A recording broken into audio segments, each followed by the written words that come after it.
yang diatur di dalam standar masing-masing. Ya, jadi formulir ini sebetulnya dokumen yang kita miliki di perguruan tinggi untuk bisa memastikan bahwa standar-standar yang telah ditetapkan itu bisa dijalankan di bawah dengan formulir-formulir yang telah dibuat oleh LPM. Nah, kemudian di dalam pelaksanaan SPM ini, ya mungkin ini hanya pemantik saja. Ya, kalau kita bicara tentang SPM ini, maka ada satu siklus yang tidak bisa kita abaikan, bahwa ada siklus PPPP itu menjadi satu tahapan-tahapan yang harus berjalan di dalam setiap perguruan tinggi. Siklus PPPP ini merupakan jaminan bahwa komitmen perguruan tinggi dalam rangka membangun budaya mutu itu bisa berjalan dengan baik. Ya, yang pertama adalah penetapan standar. Ya, jadi setelah kita tetapkan standar, ya, yang mungkin kita merujuk di standar IKTI, ya. Jadi setelah kita melihat penetapan standar IKTI, kemudian kita memformulasi standar kita sendiri melebihi SNDT, ini kan sebetulnya kita ingin mendapatkan poin yang lebih banyak ketika kita diakreditasi oleh BAN-PP. Ya, kenapa perguruan tinggi yang mendapatkan predikat unggul, misalnya UNAS, karena yang mereka lakukan adalah membuat kegiatan, membuat standar-standar kegiatan itu yang melebihi dari standar minimal yang ditetapkan oleh SNDT.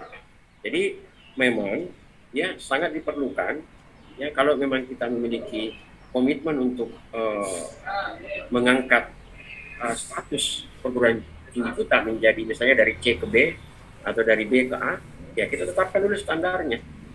Bahwa sekarang kita ini standarnya C, ya sekarang 5 tahun ke depan kita mau mendapatkan standar, kita ingin mendapatkan predikat B.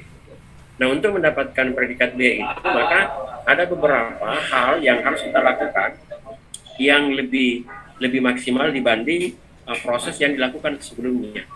Apa itu? Ya, tentu menetapkan tadi. Kalau tadi misalnya terkait standar penerimaan dosen, SNDT hanya mengatakan 2,0 misalnya, kita jadikan 3,0. Ya, ini kan tentu sudah melebihi standar. Dan begitu kita diakreditasi dan itu yang menjadi pertanyaan, tentu kita akan mendapatkan poin yang lebih maksimal karena kita sudah melebihi dari standar yang ditetapkan oleh SNDT. Nah, yang kedua adalah pelaksanaan. Setelah kita menetapkan standar, maka tentu yang menentukan adalah bagaimana kita melaksanakan dari standar-standar itu yang sudah kita tetapkan tadi. Ya, jadi begitu kita tetapkan bahwa 3,0 itu menjadi standar kelulusan, maka proses pelaksanaannya adalah bagaimana memastikan aktivitas-aktivitas dalam proses pembelajaran itu bisa berjalan maksimal. Bukan hanya keaktifan dosen, tetapi dukungan dari para mahasiswa, tenaga kependidikan itu berkolaborasi dalam penyelenggaraan pembelajaran yang dilakukan pada setiap kelas misalnya. Ya, jadi pelaksanaan itu akan memberikan jaminan terhadap hasil yang akan kita dapatkan sesuai dengan standar yang telah kita tetapkan. Nah, kemudian yang ketiga adalah evaluasi. Ya, jadi setelah standar ditetapkan, kemudian pelaksanaan sudah dijalankan, tentu kita tidak boleh tidak melakukan proses evaluasi, karena evaluasi ini akan memberikan input, akan memberikan masukan ya kepada kita apa-apa yang menjadi kendala-kendala yang ditemukan dalam proses pelaksanaan, sehingga kita bisa melakukan perbaikan-perbaikan. Ya, nah evaluasi ini sangat menentukan dalam tahapan selanjutnya. Evaluasi terhadap pelaksanaan pembelajaran misalnya, kenapa capaian pembelajaran tidak bisa diwujudkan, ada apa di dalam proses pelaksanaan, ya tentu kita bisa mendapatkan dari proses evaluasi yang dilakukan oleh lembaga penjaminan mutu. Ya. Sehingga dengan demikian input-input dalam proses evaluasi itu akan kita tentu dapatkan informasi-informasi dalam rangka memperbaiki kegiatan-kegiatan selanjutnya. Nah, yang keempat adalah pengendalian. Ya, jadi setelah dievaluasi, tentu kita melakukan pengendalian. Ya, jadi pelaksanaan pengendalian ini dalam rangka memastikan bahwa setelah dievaluasi ada hal yang dianggap perlu perbaikan, kita melakukan pengendalian. Kita melakukan pengendalian untuk memastikan bahwa semua yang hasil masukan dari proses evaluasi itu bisa dijalankan dengan baik. Ya. Dan terakhir, terakhir itu adalah kita perlu melakukan peningkatan. Ya, jadi siklus PPPP ini menjadi sesuatu yang tidak berhenti, ya, dan selalu menjadi kebudayaan atau budaya yang harus berjalan di dalam setiap perguruan tinggi. Nah, sekedar mungkin ini hanya sharing saja ya. Beberapa waktu lalu kemarin kebetulan UMA itu mendapat penghargaan dari LLDikti berkaitan dengan kinerja pelaporan PDDikti ya dari LLDikti wilayah 9. Nah, apa yang berkaitan dengan SPMI ya, jadi dalam proses penetapan standar terutama berkaitan dengan standar pelaporan itu kami sudah membuat berbagai standar-standar, kemudian kita melakukan proses pelaksanaan secara tertib sehingga alhamdulillah ya bisa saya kasih contoh misalnya di perguruan tinggi kami itu ya dosen-dosen itu cukup tertib menginput nilai sesuai dengan rentang waktu yang telah kami tentukan. Ya, misalnya kami tidak mentoleransi dosen menginput nilai melebihi dari 2 minggu setelah pelaksanaan final test. Ya, dan alhamdulillah setelah kami buat standar seperti itu, ya para dosen itu mengikuti dan ya alhamdulillah berefek terhadap diberikannya predikat kepada UMA sebagai lembaga pendidikan yang memiliki kinerja pelaporan PDDikti yang dianggap cukup baik ya dalam proses pelaporan. Nah, bagaimana bisa mewujudkan itu ya? Tentu berkaitan dengan siklus SPMI. Ya, ini tentu merupakan tugas kita bersama ya di seluruh sivitas akademika di dalam perguruan tinggi agar apa yang menjadi keinginan kita secara bersama berkaitan dengan kualitas itu bisa diwujudkan. Ya. Nah, teman-teman sekalian saya hormati, SPMI ini, ya, SPMI ini tentu juga merupakan satu kaitan dengan SPM, ya, sistem penjaminan mutu eksternal. Ini nanti akan berefek terhadap penilaian oleh tim asesor. Ya, saya kira setelah SPM kita jalankan secara baik, nah tentu itu akan menjadi cerminan, ya, tentu itu akan menjadi cerminan bahwa seperti itulah yang akan kita laporkan ke Ban PT sebagai sebuah bentuk bahwa seluruh proses-proses yang kita lakukan di perguruan tinggi kita itu sudah berjalan sesuai dengan aturan-aturan yang dibuat oleh pemerintah. Ya. Standar penjaminan mutu eksternal ini ya tentu menjadi ukuran bagi Ban PT untuk melihat atau memotret sejauh mana satu perguruan tinggi itu sudah menjalankan tridharma secara baik sesuai dengan standar minimal yang ditetapkan oleh pemerintah, dan kita berupaya untuk melebihi dari standar yang mereka tetapkan. Mungkin itu barangkali ya yang sempat kami sampaikan sebagai pemantik. Dan satu lagi yang mungkin bisa kami sharingkan, bahwa kami di UMA itu melakukan proses monitoring dan evaluasi termasuk audit ya. Jadi kami rutin melakukan audit. Di UMA itu melakukan audit itu sekali dalam 3 bulan. Jadi lembaga penjaminan mutu itu melakukan audit pada semua unit kerja, ya, pada semua unit kerja yang ada di UMA untuk mengetahui sejauh mana unit-unit kerja itu menjalankan aktivitasnya sesuai dengan kebijakan, standar, dan formulir mutu yang telah dibagikan oleh LPM sebelumnya. Nah, di situ nanti akan kelihatan ya pada unit-unit kerja yang mana ternyata belum konsisten ya, atau belum melaksanakan apa yang menjadi kebijakan-kebijakan di tingkat universitas ya, kemudian standar-standar yang telah ditetapkan ya dalam proses penyelenggaraan Tridharma di perguruan tinggi. Ya, saya kira kunci keberhasilan perguruan tinggi itu Pak ada pada keaktifan atau peran-peran dari lembaga penjaminan mutu. Kalau lembaga penjaminan mutu ini bisa berjalan dengan baik, maka tentu pihak universitas atau pimpinan universitas itu merasa lebih bisa memberikan garansi bahwa seluruh penyelenggaraan Tridharma itu sudah berjalan dengan baik di perguruan tinggi tersebut. Ya, jadi lembaga penjaminan mutu itu sebetulnya menjadi aktor kunci, bisa saya katakan sebagai aktor kunci keberhasilan sebuah perguruan tinggi membangun budaya mutu. Ya, cuma memang konsistensi kita terhadap proses pelaksanaan dari aturan-aturan yang telah kita buat, di sini yang menjadi persoalan, karena terkadang kita hanya sibuk untuk mengumpulkan dokumen-dokumen ketika sudah ada jadwal bahwa kita ingin divisitasi oleh Ban PT. Nah, sementara sebetulnya kalau kita tertib melakukan pendokumentasian terhadap seluruh kegiatan yang kita lakukan, ya saya kira kita tidak sulit begitu mendapat jadwal, orang sudah dikirim mendapat jadwal lagi. Saya kira tidak sulit lagi kita melakukan berbagai persiapan dalam rangka menerima tim visitor atau asesor untuk berkunjung ke perguruan tinggi kita. Nah, memang setelah pasca pandemik ini, ya, jadi sekarang itu Pak bukan lagi visitasi secara daring. Jadi kita ini di visitasi itu bukan lagi daring, tapi sudah luring.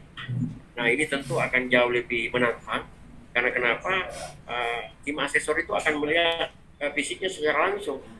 Ya, kalau kemarin kita hanya mengandalkan dokumen, ya sekarang ini ya langsung dia lihat kondisi di lapangan, sehingga tentu lebih memberikan tantangan-tantangan terhadap kita semua sebagai penyelenggara pendidikan untuk mempersiapkan segala sesuatu yang berkaitan dengan penjaminan mutu di tingkat internal perguruan tinggi kita masing-masing. Mungkin itu barangkali sebagai pemantik saja, moderator, dan tentu kita berharap ada sharing, ada diskusi yang bisa kita saling melengkapi, karena terus terang kami juga di UMA ini masih perguruan tinggi yang sementara berupaya merangkak ya, karena kami juga baru tentu banyak hal kekurangan yang kami harus tetap melakukan pembenahan, dan saya kira teman-teman dari perguruan tinggi lain yang hadir di forum ini tentu lebih memiliki pengalaman dan kualitas yang lebih baik dari kami di UMA. Tetapi saya kira ini satu kesempatan yang sangat berharga, kita bisa bersilaturahim, minimal kita bisa saling memberikan informasi dan saling menyemangati agar perguruan tinggi yang kita kelola ini bisa semakin baik ke depan. Saya kira itu sebagai pemantik saja, moderator, dan selanjutnya saya kembalikan ke moderator untuk melanjutkan mungkin sesi-sesi yang lain. Terima kasih. Assalamualaikum warahmatullahi wabarakatuh. Waalaikumsalam warahmatullahi wabarakatuh. Masya Allah, syukron.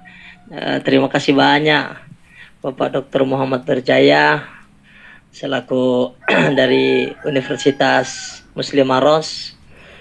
Teman-teman sekalian, ada beberapa tadi yang disampaikan, ada insyaallah 8 poin. Yang pertama kebijakan SPMI, manual SPMI, kemudian standar SPMI, sampai formulir SPMI. Ini berkaitan sekali.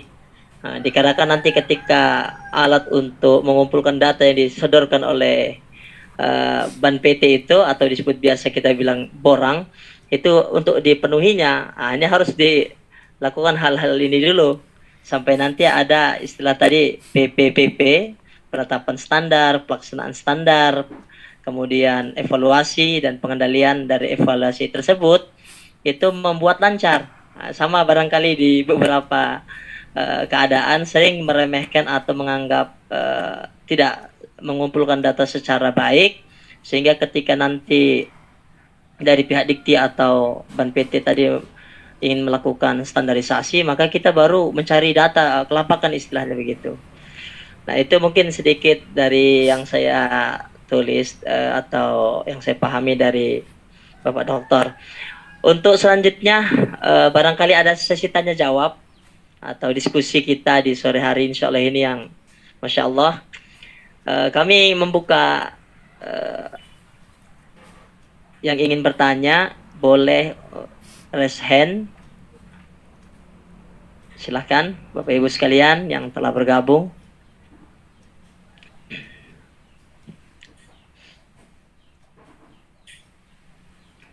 Ada. Oh, ada ini. Kayaknya baru semua sama seperti kami ya. Ini bingung yang mau ditanyakan atau bagaimana ini? Mungkin barangkali sembari kita menunggu ya. Halo? Ya boleh Pak Dokter. Ya. Ya silakan. Jadi sembari kita menunggu teman-teman. Ya. Jadi ini saya kira sharing pengalaman ya untuk kita semua, terutama berkaitan dengan kebijakan-kebijakan itu dulu yang harus kita pastikan. Ya, kami dalam waktu yang tidak lama rencana akan mengirim orang institusi dan kami rasakan betul ya, yang mungkin teman-teman lain sudah perguruan tingginya sudah diakreditasi secara JUS. Kalau prodi kami itu rata-rata sudah semua. Jadi prodi kami ada kurang lebih 12, itu semuanya sudah diakreditasi, dan ternyata tantangan-tantangan di dalam proses kita menyusun orang institusi itu jauh lebih dinamis. Ya, kenapa saya katakan jauh lebih dinamis? Karena kebijakan-kebijakan yang berskala universitas itu menjadi tumpuan awal di dalam menerjemahkan aktivitas di semua unit kerja yang ada di tingkat universitas. Ya kan, sekedar mungkin berbagi pengalaman. Ya, kalau kami tidak salah di dalam penyusunan program kami itu kurang lebih 34 kebijakan. Ya, mungkin kurang lebih 34 kira-kira kalau saya tidak salah itu 30. Itu kebijakan-kebijakan yang harus dibuat, dan itu semua kebijakan itu harus memenuhi standar dan terimplementasi sampai ke tingkat bawah. Nah, hal yang perlu saya kira teman-teman sekalian mungkin sama-sama belajar, memang memaksimalkan peran LPM itu tidak boleh diabaikan, ya, bahwa mengawal proses dalam rangka menciptakan budaya mutu itu memang LPM itu menjadi kunci utama. LPM itu mulai dari tingkat universitas, kemudian tingkat fakultas, malah kalau bisa tingkat prodi. Ya, kenapa? Karena ruang lingkup kegiatan LPM yang tidak didukung oleh struktur yang ada di tingkat prodi ini juga akan mengalami kendala-kendala di dalam proses misalnya dalam proses audit ya, atau dalam proses pelaksanaan standar mutu yang telah ditetapkan. Ya. Nah, ada hal yang saya kira bisa kami sampaikan, bahwa pada prinsipnya kita di perguruan tinggi itu hampir semua standar yang ditetapkan oleh kementerian sebetulnya sudah kita laksanakan. Ya, jadi itu. Jadi sebetulnya semua standar-standar yang ditetapkan oleh SNDT itu sebetulnya sudah semua kita laksanakan. Pada umumnya sudah semua kita laksanakan. Tetapi kekurangan kita adalah mendokumentasikan apa yang sudah kita laksanakan sebagai bahan untuk kita laporkan pada saat kita menyusun orang. Ya. Sehingga kendala kita adalah ketika kita menyusun orang, terkadang kita baru kelimpungan mencari dukungan administrasi dari narasi yang kita buat di borang tersebut. Sementara kegiatan-kegiatan itu sebetulnya sudah kita laksanakan.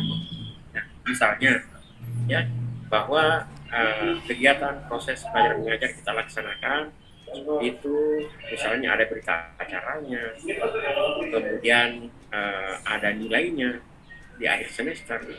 Semua dokumen-dokumen itu sebetulnya proses itu kita laksanakan.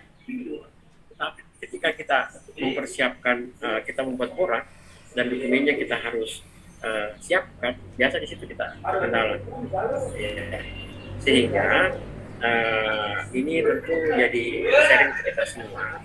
Sebaiknya apa yang kita lakukan itu harus didokumentasikan,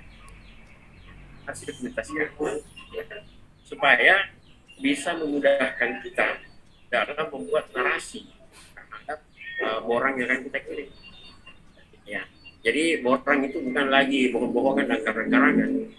Ya, jadi dari hari ke hari itu evaluasi dan penilaian terhadap borang yang kita kirim itu semakin detail. Ya, kalau dulu orientasinya output, sekarang orientasinya outcome, malah impact. Ya, nanti kita bisa mendapatkan poin penuh kalau kelihatan apa outcome-nya. Misalnya, kita sudah melakukan proses pembelajaran 16 kali dalam satu semester. Misalnya mata pelajaran Pancasila misalnya. Nah, itu outputnya 16 kali pertemuan jumlah mahasiswa yang ada sekian dosennya ini. Ya, itu outputnya dihasilkan dari proses pembelajaran mata kuliah Pancasila. Nah, pertanyaan selanjutnya itu adalah apa dampak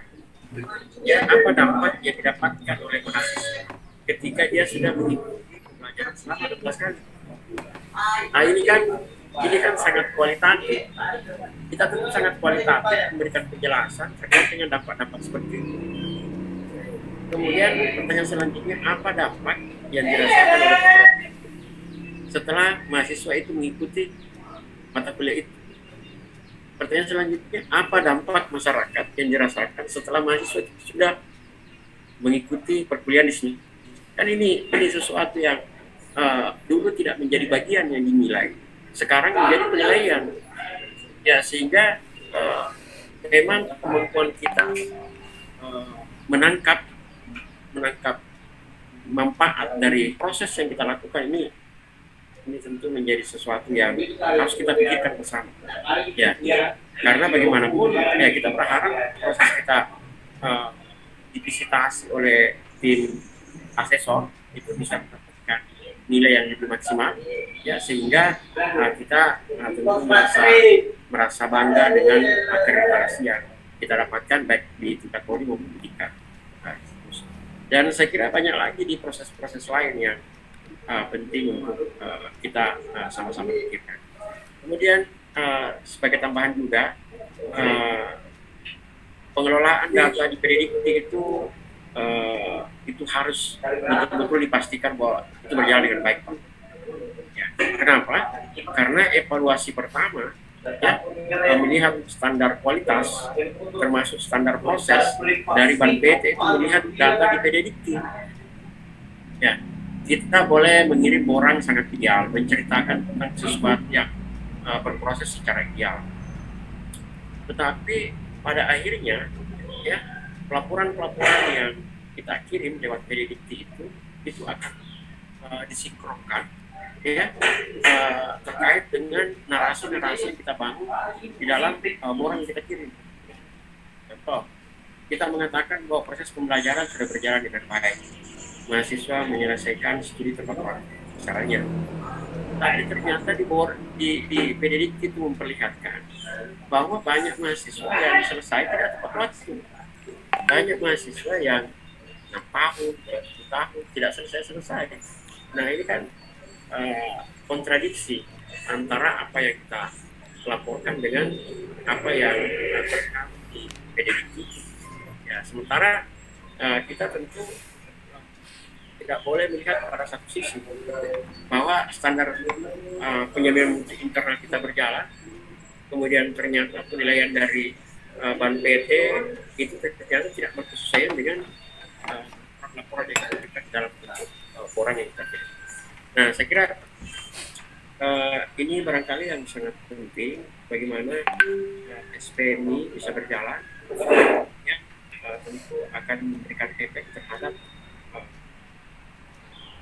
pengakuan yang akan diberikan oleh Ban PT sebagai pihak yang memiliki kewenangan dalam memberikan penilaian terhadap akreditasi prodi atau ya, saya kira itu barangkali sekedar tambahan saja dan saya kembalikan ke Pak. Masya Allah. Ya, terima kasih banyak Pak Dokter. Ya, itu mungkin Masya Allah ya, banyak ilmu yang bisa kita ambil manfaat. Dan bagi teman-teman yang ingin bertanya, kami masih mempersilahkan dan menunggu. Mungkin lewat chat juga boleh, nanti kami yang akan bacakan, atau bisa langsung raise hand sambil mungkin kenal lebih dekat dengan Pak Dokter. Mohon izin. Oh iya Ustadz, silakan. Kak Rizal. Iya, makasih banyak. Terima kasih banyak moderator atas kesempatannya. Senang sekali bisa bersua meskipun secara virtual pada sore hari ini, dan tadi juga saya sangat terlambat ikut kegiatannya, jadi ada materi yang terlewatkan. Sayang sekali rasanya, namun tidak apa-apa, alhamdulillah, karena narasumber kita berkenan untuk berkenan untuk membuka peluang untuk kita bertanya. Mohon izin Pak Dr. Muhammad Nurjaya. Ini Pak, kemarin ini sempat mencari-cari di internet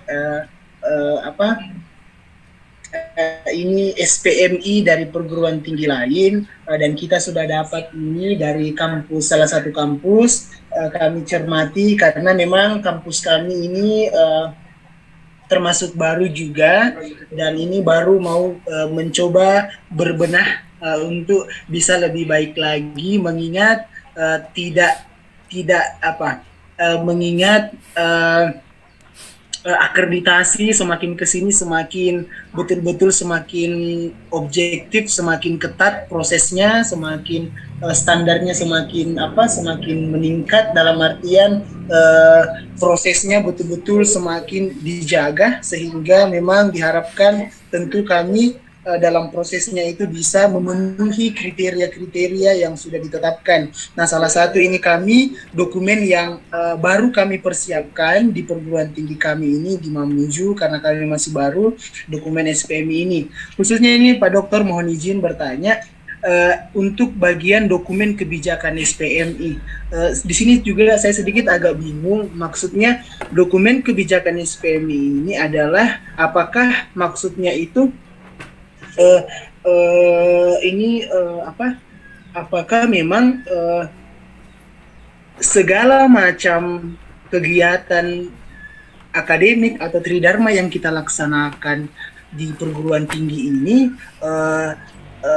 itu harus dibuatkan kebijakannya, kemudian dimasukkan dalam dokumen kebijakan SPMI, atau seperti apa Pak Dokter? Karena saya juga agak bingung sedikit di sini, apakah kebijakan yang dimaksud itu hanya kebijakan yang khusus membidangi tentang, contoh di sini ada disampaikan bahwa peraturan rektor perguruan tingginya tentang sistem penjaminan mutu internal, ataukah seluruh, tadi saya ulangi lagi Pak Dokter, apakah seluruh kegiatan tridharma yang kita lakukan di kampus itu dibuatkan kebijakannya, kemudian kita masukkan di dalam dokumen kebijakan SPMI, atau hanya kebijakan khusus sistem penjaminan mutu internal saja, atau seperti apa Pak Dokter? Mohon izin, mohon petunjuknya, terima kasih. Assalamualaikum warahmatullahi wabarakatuh. Waalaikumsalam warahmatullahi wabarakatuh. Masya Allah. Iya, bagaimana Pak Dokter? Dipersilakan mau. Iya, Pak Dokter, dipersilakan. Iya. Terima kasih Pak Abu Rizal ya. Iya. Ya, salam kenal ini Pak. Iya Pak. Jadi sangat berbahagia ini bisa bersilaturahmi dengan Ya, saya sampaikan bahwa kita ini dalam proses saling belajar, ya tentu banyak kekurangan-kekurangan saya akan memberikan tanggapan, tetapi minimal ini kita saling bisa menyemangati dan bisa saling memberi informasi awal terkait dengan tujuan tentang SPMI. Jadi sistem penjaminan mutu internal itu sebetulnya semua aktivitas ya kebijakan itu memang harus melingkupi ya, bahwa kebijakan SPMI itu harus melingkupi semuanya. Ya, jadi Tridharma itu harus mengcover pendidikan dan pengajaran, penelitian dan pengabdian kepada masyarakat. Ya, jadi filosofinya SPMI ini adalah tidak ada aktivitas di dalam semua unit kerja ya yang dilakukan di perguruan tinggi yang tidak terkait dengan kebijakan. Ya. Jadi semua, mau dia berkaitan dengan pembelajaran, mau dia berkaitan dengan kegiatan kemahasiswaan, mau dia kegiatan pendidikan, itu semua harus punya standar penjaminan mutu kebijakan mutu ya SPMI yang ada di program ini. Ya. Karena semua lini itu akan dinilai, Pak. Ya, semua lini akan dinilai oleh tim asesor, dan tentu lini-lini yang bisa dinilai itu ya semuanya berkaitan dengan Tridharma. Ya, jadi bukan hanya terkait dengan kegiatan akademik misalnya, tapi semuanya apa ya pendidikan, pengajaran, penelitian dan seterusnya. Sehingga standar-standar yang ditetapkan oleh SMDT ya itu kan sebetulnya standar minimal, Pak. Ya, tadi saya katakan bahwa kita menetapkan bahwa standar minimal yang ditetapkan oleh SMDT itu standar lulusan mahasiswa itu misalnya 2,0. Kemudian kita menetapkan standar secara internal itu kan harapannya melebihi dari standar minimal, Pak, supaya kita bisa mendapatkan poin lebih. Ya, sehingga kita tetapkan ya kalau nasional 2,0, kami tetapkan 3,0. Kenapa 3,0? Ya tentu dengan berbagai pertimbangan-pertimbangan. Ya, pertimbangan pertama adalah kondisi internal kita di kampus kita masing-masing. Bahwa kita melihat bahwa motivasi mahasiswa kita belajar sangat tinggi, proses pembelajaran sangat bagus, sehingga target kita untuk mendapatkan nilai kelulusan mahasiswa kita melebihi dari 2,0 itu sangat memungkinkan. Ya, sehingga kita sangat percaya diri membuat standar 3,0 bahwa di program tinggi kita nanti boleh lulus kalau IPK-nya minimal 3,0. Ya, sehingga ini tentu akan menjadi bagian yang akan memberikan poin maksimal terhadap penilaian yang dilakukan oleh asesor. Ya. Jadi kebijakan SPMI ini, Pak, itu melingkupi seluruh aktivitas yang kita lakukan. Ya. Jadi istilahnya itu anak-anak di kampus, Pak, mulai dari AC sampai WC ya dibuatkan semua standar.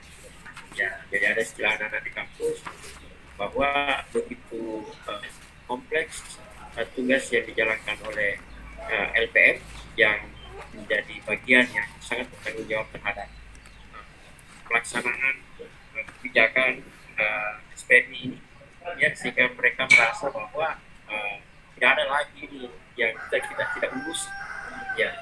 Ya contoh saja, Pak, ya misalnya kita punya lapangan olahraga yang disiapkan untuk mahasiswa, bukan ada standar-standarnya. Misalnya lapangan sepak bola yang dianggap ideal, mahasiswa kita melakukan aktivitas itu kan ada standar-standarnya. Misalnya kalau dia area yang berumput, ya rumputnya itu seperti ini kan sebetulnya hal yang sangat kecil, tetapi itu akan menjadi satu penilaian yang baik ketika memang kita mampu menerapkan hal-hal yang seperti itu. Ya. Jadi dengan demikian, ya setelah kita memahami bahwa ruang lingkup dari Tridharma, ya proses pendidikan dan pengajaran apa ruang lingkupnya, kemudian itu yang kita buatkan kebijakan, itu kita buatkan standar, ya sehingga semuanya akan tercover, ya. Kemudian kita lihat lagi penelitian apa ruang lingkupnya, bagian yang kita buatkan standar, ya. Jadi semua lini itu akan kelihatan bagaimana proses pelaksanaannya, kemudian proses evaluasinya, proses pengendaliannya, dan proses peningkatan dari kebijakan-kebijakan SPM-nya sudah kita tetapkan gitu kan. Ya, kemudian tadi disampaikan bahwa SPMI itu sebetulnya nyawanya itu nyawanya itu. Tadi saya ungkapkan bahwa kebiasaan kita di perguruan tinggi kadang sudah banyak hal yang sudah kita lakukan, tetapi kita lupa membuat kebijakan yang menjadi rule dalam pelaksanaan dari aktivitas yang kita lakukan. Dan ini juga kami rasakan di rumah. Ya, kami banyak melakukan aktivitas dengan tidak, tetapi setelah kami cek apakah kebijakan itu sudah mendahului, dan itu diawali dengan kebijakan, karena kebijakan itulah yang menjadi instrumen untuk kita laksanakan seluruh proses yang ada di program. Jadi kebijakan-kebijakan itu dulu yang harus kita pastikan, ya, karena itu menjadi pintu awal ya kita melakukan berbagai aktivitas dan berbagai tahapan-tahapan yang dibutuhkan di dalam pengelolaan manajemen properti. Ya, saya kira itu barangkali ini sekedar sharing saja yang saya sampaikan, dan kita kembalikan ke moderator lain yang bisa menambahkan atau sharing terhadap pertanyaan yang disampaikan tadi oleh Adinda Rizal. Saya kira itu barangkali moderator.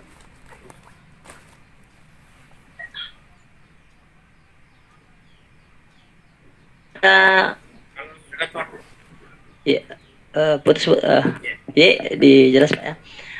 Mungkin kepada peserta yang lain ingin berdiskusi dan bersilaturahim kepada Pak Dokter masih ditunggu, dipersilahkan. Insya Allah. Boleh raise hand, boleh juga menulis di kolom chat. Mungkin tambahan barangkali sembari menunggu yang lain, ya.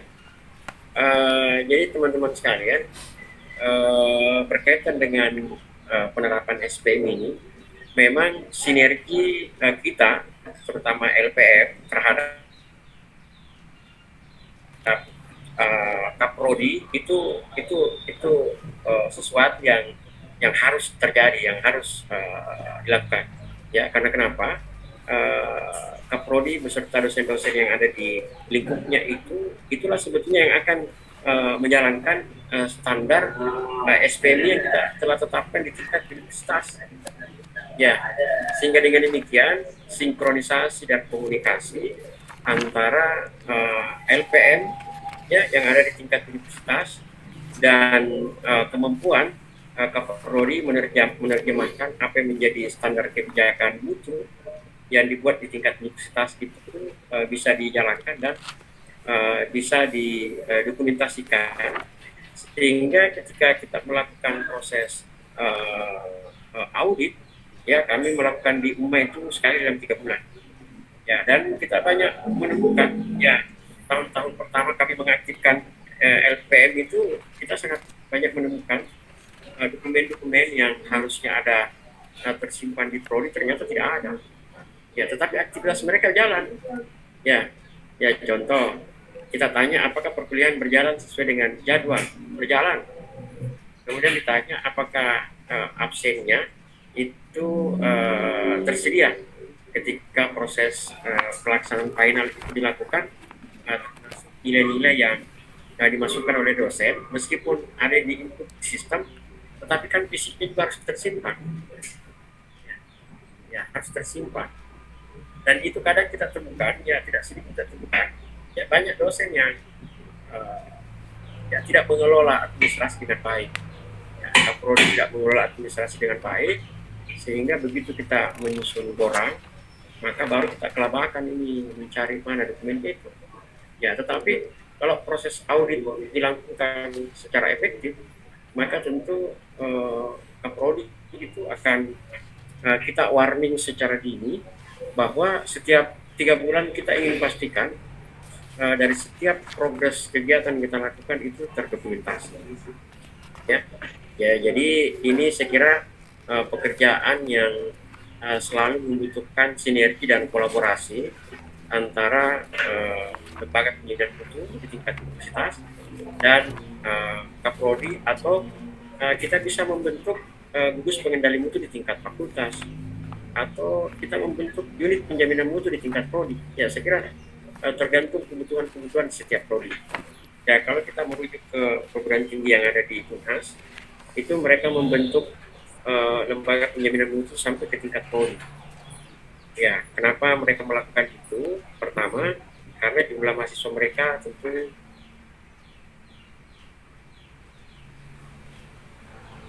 sangat banyak. Di tingkat sampai ke tingkat prodi itu tentu mereka lebih leluasa. Ya, berbeda kita di swasta. Kita terkadang mau membentuk struktur, tapi kita kewalahan untuk memberikan honor atau gaji terhadap orang-orang yang ditunjuk bertugas sampai ke tingkat prodi. Sehingga ini tentu strategi saja bagaimana mungkin kita hanya membentuk sampai ke tingkat fakultas, tetapi peran-peran kaprodi itu yang kita maksimalkan.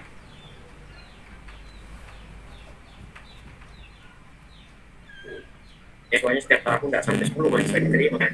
Ya, sehingga bisa dikata SPP yang dimasukkan oleh mahasiswa itu terkadang tidak cukup untuk membiayai personal dari prodi-prodi kita yang masih sementara mencari simpati masyarakat agar mereka bisa lebih mandiri, dan saya kira itu hampir terjadi di semua perguruan tinggi swasta.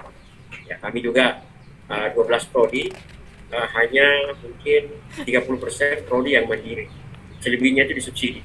Ya, sehingga kita tentu lebih taktis melihat struktur-struktur yang kita bentuk, jangan sampai malah menimbulkan konflik-konflik yang membuat seluruh mekanisme yang ada di perguruan tinggi tidak berjalan, hanya persoalan karena ada dosen yang tidak mau bekerja kalau tidak dikasih honor, karena ada di struktur. Nah, ini saya kira menjadi tantangan kita ini mengelola perguruan tinggi di swasta. Ya, memang kita bekerja di perguruan tinggi swasta ini terkadang kita lebih mengedepankan pengabdiannya. Ya, kita lebih mengedepankan pengabdian dan mudah-mudahan bisa memberikan efek-efek lain terkait dengan efek-efek ekonomi lah yang bisa lebih mensejahterakan kita. Saya kira itu barangkali ini. Masya Allah, terima kasih Pak Dr. Muhammad Nurjana. Banyak ilmu-ilmu, Masya Allah, luar biasa. Nanti akan menjadi bekal untuk beberapa universitas, barangkali agar selalu sejak dini, tadi sarannya sejak dini untuk mempersiapkan pertanyaan-pertanyaan atau dokumen-dokumen yang perlu disodorkan ketika ada kegiatan-kegiatan yang sering dilakukan di dalam pihak universitas. Mungkin karena ditunggu tidak ada penanya. Insya Allah begitu Pak Dokter. Siap. Terima kasih banyak. Semoga ilmunya bermanfaat, dipanjangkan umurnya, amin. Sehat terus Pak Dokter. Insya Allah berakhirnya kegiatan kita para hadirin sekalian dan hadirat, kita akan tutup karena sudah jam 5:47. Dari saya banyak salah dan kurangnya. Barangkali Pak Dokter ada closing statement, saya boleh juga. Saya persilakan juga Pak Dokter. Ya, Pak. Sedikit. Aduh, saya grogi betul ini di hadapan para orang-orang hebat dari kampus sini. Ya, teman-teman sekalian, ya, saya kira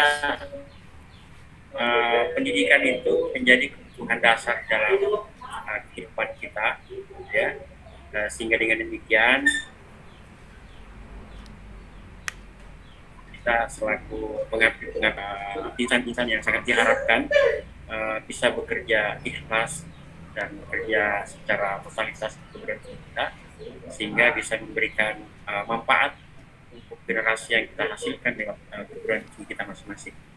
kita tentu sangat menyadari bahwa di beberapa swasta seperti yang kita kelola hari ini sangat banyak tantangan-tantangan. Ya, saya tidak mengatakan kekurangan-kekurangan, tapi tantangan-tantangan, dan saya kira tantangan itu yang memotivasi kita untuk selalu bekerja lebih giat, karena tantangan itu sebetulnya merupakan ruang untuk kita memperlihatkan bahwa kita memang layak diberikan amanah. Saya kira demikian barangkali. Ya, terima kasih. Mohon maaf atas segala kekurangan. Billahi taufiq wal hidayah. Assalamualaikum warahmatullahi wabarakatuh. Terima kasih. Waalaikumsalam warahmatullahi wabarakatuh. Masya Allah, terima kasih. Mohon izin moderator. Iya. Tabe ini juga sebelum ditutup kita serahkan secara simbolis sertifikat untuk narasumber kita. Kita share screen di ini di apa? Saya kembalikan saja ke kita bagaimana? Kita tutup dulu nanti setelah itu izinkan kami untuk menyerahkan secara simbolis sertifikatnya. Terima kasih moderator. Iya.